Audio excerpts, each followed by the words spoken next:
You get a lot of those when I do events. I do get a lot of what Seinfeld would call close talkers, but it hasn't been any physical danger if you don't count halitosis. Let me ask you about the Photoshop on your website. Yes. Explain what you do with that.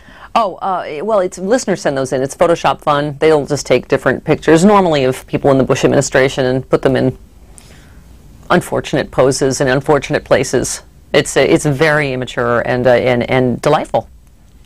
Let me show you one that you have on your website right now. Okay.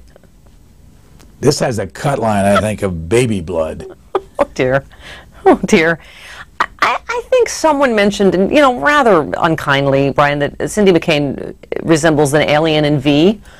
And so it might have been inspired by some discussion like that on the show. But the Stephanie Miller Show takes no responsibility for that of any kind. You know, when I saw that on there, I remember when you were on stage at the Bill Press organization thing, that we had come from watching the HBO special where Barack Obama had asked for tolerance. And then we came to you all and we see things like this or comedy. I mean, where does this all stop? When what is tolerant and what isn't? I mean, you have been, as you know, in your comedy, intolerant of the right wing. And so why should they be tolerant of your stuff like that? Well, but see, again, when you talk about Photoshop, again, I think people get that, like, for instance, callers to my show. I don't know if you guys do callers on shows here on C-SPAN. I mean, you can't take responsibility for what every caller says. It doesn't mean that you agree with that, or even Photoshop, when people submit things, within the bounds of, obviously, any kind of reason, we put it up. But that doesn't mean we agree with everything that goes up on the website that a listener sends in or calls in. Let's try another one here. This is Sarah Palin. Oh my goodness! And what is she doing now? I can't read the caption. I can't read it either. So, but we see that you have Mr. Putin there, and a pig next to her. She's protecting us from the giant floating Putin head that is sure to attack Alaska at some point. Well, there's another one on there which we'll show next, which has it's a familiar one I know you've seen with Mr. Putin looking at Alaska. There we go. Come on, you have to admit, Sarah Palin gave us a lot of material, Caribou Barbie did. I coined Caribou Barbie, I will take credit for that. She gave us a lot of material. I mean, you can't make up stuff. When Saturday Night Live can just do verbatim her Katie Couric interview and get huge laughs, what can you say about that? I mean, I think that's exactly the point. You asked a good question, Brian, about intolerance, and I think that, I'm sorry, in my view, so much of the right has been intolerant of so many people. That's what I'm trying to make fun of.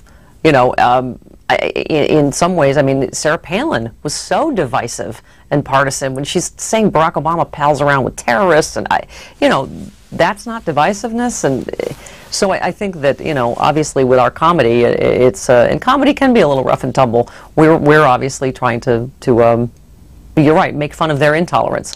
Have you all sat around and talked about what you're going to do without George Bush? This is the big question everybody asks. But, everybody said that, Brian, to Rush Limbaugh. Like, oh, what are you going to do now that Clinton's gone? You're going to be done. Well, like him or not, he's a great entertainer. He was fine. It's the same thing. If you're an entertainer, you find things to be entertaining about. Again, you just go on defense. I was on the radio back in the Clinton years. I was the only one defending him, and that was entertaining. But what's more entertaining than oral sex?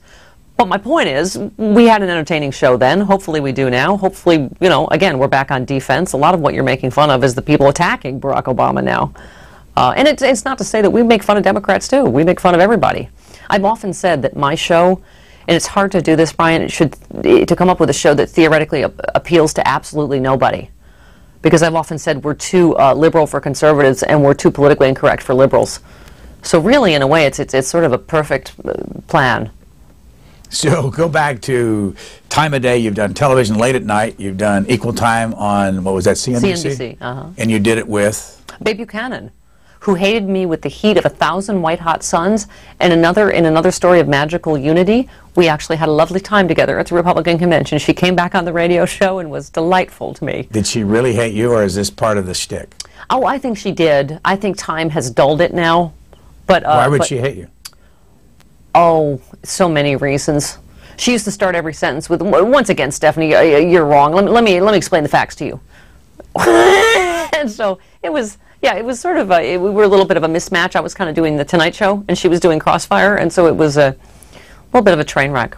But a lot of people sitting outside this think it's all an act.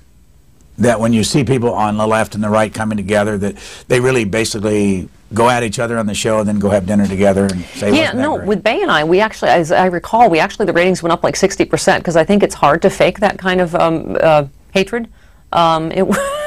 It got a little personal. We actually, I did the show in Los Angeles and she did it in Washington. They actually separated us by 3,000 miles because it would have it would have degenerated into chair throwing. But in all seriousness, does that make it better and easier to be at each other's throat by being separated, being in separate studios? I don't know. I think that was just the logistics of it at the time, too. I had a radio show in L.A., and that's where I could do it from, and they wanted me to do it, so, we did it that way. But that being said, I'm friends, sort of, with Sean Hannity, and I don't agree with anything he says or does, but, we have sort of an unlikely friendship, so I think that it does work both ways. There's certainly people on the other side that we can joke with and have fun with in between the breaks. One of the things that almost is never talked about during a campaign is what I would call kind of a contribution in kind. These radio shows end up being for President Obama, against him, for John McCain, against him. Isn't that, shouldn't you have to almost register with the Federal Election Commission sometimes when all these different shows get behind these candidates? Well, yeah, that's where maybe they are talking about the fairness doctrine because because to me especially the right-wing radio has become really just an arm of the Republican Party. Sean Hannity just does Bush administration talking points that must have just been faxed to him. I always tell him he's really, really wrong about everything, and that's why God made him so pretty. But left-wing radio I think is more emblematic of the Democratic Party. That old saying about I'm not a member of an organized party, I'm a Democrat. We had a fissure even during the primary. Everybody, all our listeners, everybody hated each other because whoever was for Hillary or Obama, we can't even, you know what I mean? So I don't think there is, and I know a lot of the progressive hosts criticize the Senate Democrats for the whole Roland Burris thing and the handling of that, which was ridiculous. So I think we're a little more open to criticizing our own side. Right now, who do you think has the most power in the media? And organizations or individuals that have their own shows, but if you were to list them? I would have said you before you agreed to this interview, but gosh, who has the most power? Well, it's interesting. I think certainly cable is and that's not a news story, is overtaking the network news, but I also think it's interesting how along with the politics of the day, MSNBC's fortunes appear to be rising while Fox is falling. Fox is still obviously does well, but I think they're a little bit. We do a segment called "What the Fox" on our show because they're a little scrambling for what to do now because they sort of are really out of step with the country politically. So that'll be interesting to see is what happens as we move into an actual Obama administration. But who has, in your opinion, the most power? In other words, give us some. Who do you look to and say, yeah, if that person? Keith Olbermann, only because I want to marry him. He is one of your future husbands? Yes, he is one of my future husbands, and yes, and I will have his children. So I'm going to say him because that will pay for our children's college fund. Others? Do you have others? Most powerful. Wow. Most important. Where do you go? Are there things that you think are myths about where you go? Well, I think. Well, I'll tell you who proved that this country does as Oprah says. It's Oprah Winfrey. Again, can you ever quantitate what effect she actually had in this election? But I said early on, listen, we do as Oprah tells us in America. So I think she certainly was a factor in this election. Give us another one.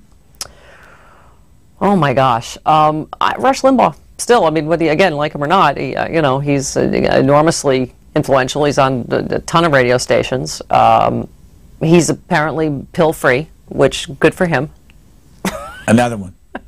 Wow, most powerful. Well, let me just for a moment New York Times, Washington Post, LA Times, Chicago Tribune, USA Today, all those Wall Street Journal. Yeah, I think New York Times continues to be the paper of record. Despite them always saying, "Oh, this is such a the liberal media." It's like, what do you mean? The New York Times that printed Judy Miller was like the Bush administration stenographer on the weapons of mass destruction lies. But do you read them every day? I don't read them necessarily every day, but you know, I'm a huge fan of Frank Rich and Maureen Dowd, and you know, so I certainly read the Sunday opinion stuff. What do you read every day? I mean, in other words, where do you go to plug in every day? You're doing those Katie Couric gotcha questions. You're asking me what I read every day. Yeah, do you read every day? Do Archie comics count? Yes. No, I read, you know, it's interesting. The only thing about the newspaper business, as you know, in the daily news business, it's too late. The papers, like, I have to be online. So I pull all my news stuff from online. So by the next, it's too late. But for radio, by the time I get the paper the next day. But I do catch up with Newsweek and Time because they have more, you know, in-depth stuff sometimes. But what we're seeing is that the magazines are changing drastically. The newspapers, some of them aren't even going to be in business. Right, right. So what's the joke? What's black and white and all over the newspaper business? Do you go to the blogs? Oh, I do. I check, you know, again, you know, talk radio is all about sort of what people are talking about, and you're right, that's mostly going to be on cable television, in the blogs, online. I mean, it's you know, so that